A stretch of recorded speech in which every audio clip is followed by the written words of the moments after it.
I am currently divorced from my ex Thomas of 30 years. We ended up seeing a lawyer to help with dividing stuff. Everything was pretty much wrapped up till he said he no longer wanted any part of our kids' lives. I didn't argue with him about it since I already know what it's like having a parent who doesn't want you around, or wants to be in your life. I asked what he wanted me to tell the kids and he just said, "Whatever you think is best, I don't care. I don't want to parent anymore." Everything was in agreement and signed with no fuss. A few weeks later I get a call from my ex-mill asking if we could meet each other. When I came over she broke down crying and begging to let my ex see his kids again. I was confused about what she meant because not once did he contact me after meeting the lawyer. She went on about how my ex said he really missed them and that I was just a petty B*TCH for taking full custody. Also that he was crying for days about it. I told her my version of events and she called it BS, saying her son wouldn't lie like that, especially not about his kids. Then I decided to call him in front of her. He didn't know she and I were meeting that day. I said, "Hey, has a soccer game in a few days," which he did, and I was wondering if you wanted to go? I know he'd really love it and be happy to see you. He instantly said no. I already said I'm not doing this anymore. I asked, "Well, how do you think this is going to affect Denise, his mom?" She is over the moon about them. He just said she loves me more than the kids, so I doubt this will be an issue for her. After a bit more talking we finally hung up. Ex-Mill was straight-faced and nodded at everything that just happened. She asked me to leave and said we would be in touch. Later that day I got a call from my ex saying how it's my fault he was kicked out of his mom's house, and possibly will be taken off her will. Also that none of his family members will talk to him because of what ex-Mill heard. He threw a lot of insults at me before I hung up, and now him and his mates keep calling and texting me. My friend is saying I shouldn't have said anything in the first place and I ruined his life. Yes, I plan to let Denise see the kids because I know she just wants to give them the world along with the rest of his family. My wife and I have a 2-year-old son and have been married for 4 years. Our anniversary was a month ago and we found a nice, secluded cabin on Airbnb and rented it out for a long weekend getaway. My wife asked her parents if they would be willing to watch our son and they agreed as long as we dropped him off at their house. That worked for us since it was on our way anyway. I was raised Lutheran and my wife was raised Catholic, but neither of us currently go to church and have not had our son baptized. My mother-in-law knows this and hates it. She thinks our son needs to be baptized or he will burn in hell.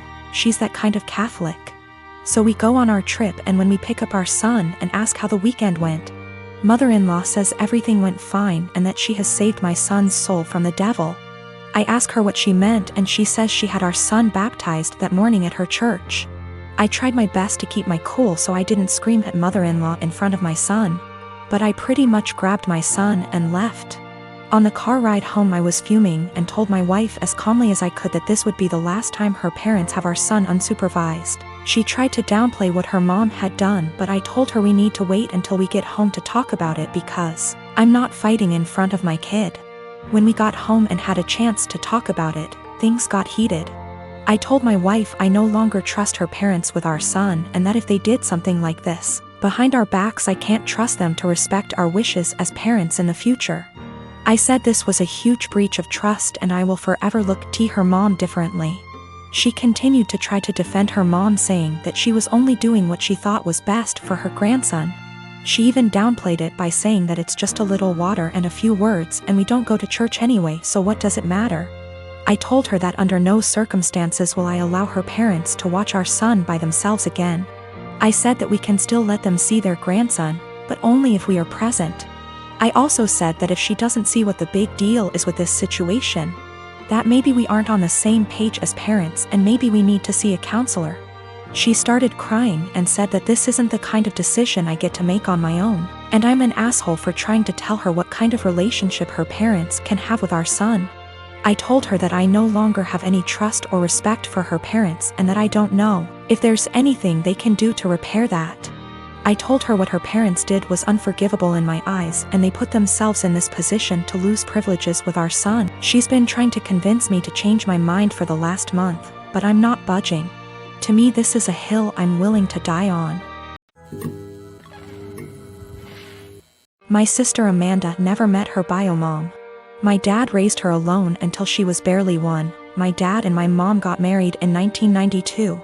Amanda knew that my mom wasn't her bio mother. She started pressuring my dad for information on her mom when she was around 17. My dad always gave her vague answers and refused to talk about her bio mom, which put a strain on their relationship. Enters our uncle and revealed the family secret. Apparently, Amy's mom wanted an abortion. She was 19. But my dad and his parents were able to bribe her. They offered her money if she followed up with the pregnancy. And she accepted.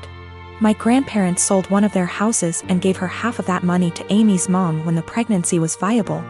And the other half she received when she waived her parental rights over Amy to let my mom adopt her when she was 4. My uncle wasn't supposed to tell her that. My grandparents were furious. Amy stopped her crusade to met her bio mom, and her relationship with my dad went back to normal. Amy never mentioned her bio mom again. Dad got her into therapy after that. A month ago, Amy found out that she was pregnant. The pregnancy was an accident. She switched birth controls. The problem being, Amy is about to start her surgical residency and her hours are insane. It is basically impossible to raise a baby while working in that rhythm, so she wanted an abortion. The problem is that Mark, her fiancé, 6 years together, wanted her to keep the baby. It caused a big fight. In a move to convince Amy to keep the baby, Mark told Dad about this. Until that point, no one in our family knew about this. Dad talked with her, and they got into an enormous fight. Amy got the abortion 10 days ago. Mark ended up breaking up with her. She is obviously really sad. My dad was acting like a jerk. He was pretending that Amy didn't exist. He didn't want to talk or see her. So on Christmas Day, we were exchanging gifts. When everyone had already finished giving each other gifts, Dad got up and gave Amy her present. He gave her an envelope in front of everyone and told her to open it. It was 3 pictures with something written on the back, a name, an address, and a phone number. Dad told her that he was tired of babying her, that this is a photo of her bio mom and her 2 sons. That was her bio mom address, and that he contacted her bio mom and she is willing to speak with Amy. He gave her Amy's number. Dad thinks that they will have a great relationship since they are so similar. Amy broke down crying. I ended up in a fight with Dad, called him a monster for doing that to her. He just said he was just tired and left. We ended up leaving and she spent the rest of Christmas crying on my shoulder. She is a mess since that. My younger brothers called me a Grinch for making a scene and ruining Christmas. My mom was silent during the whole thing. My parents have been giving me the cold shoulder since Christmas. I am a 37 years old male. I have a 13Y.0 son. I was a widower when I met my now wife. She has a 16Y.0 daughter from another relationship. The family is often on pretty good terms. My son is the quiet one in the house. He keeps to himself a lot, but not to the point of being concerning.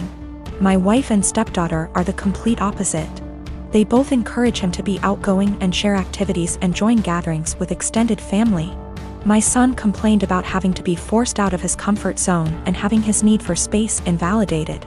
I spoke to both my wife and stepdaughter and asked them to give him space and freedom to spend his time however he wanted. They apologized and promised to let him be. As Mother's Day was approaching, I wanted to throw my wife a surprise Mother's Day celebration. It was no longer a surprise because my stepdaughter gave her the heads so she could prepare. Yesterday I got off work earlier than usual to get final arrangements done. We planned to celebrate at the restaurant and invited her family there.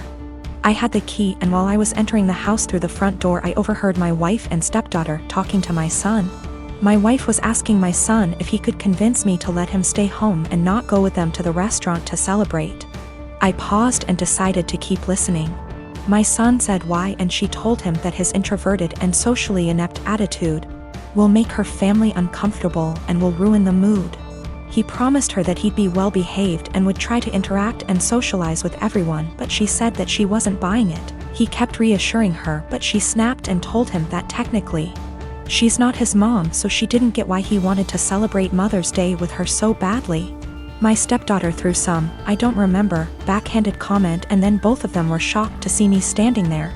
Both were staring without saying anything. I told my son and his stepsister to go to their rooms, then told my wife that the celebration was off, cancelled. She tried to argue, asking why repeatedly, and I told her why. She tried to explain that she didn't mean it like that and that I only heard part of the conversation but not all of it. I told her I was done arguing and the decision was already made. She yelled, asking what she was going to tell her family, and said that I was making tremendous mistake towards her. I ignored her while she kept throwing tantrum after a tantrum. Early this morning she took my stepdaughter and went to stay with her folks. Not a single call or text from her so far. Situation is full of tension. I'm upset still, but more hurt, to be honest. I mean, yes, I did say I was going to have this celebration, but I thought that what she said to my son was too harsh to ignore.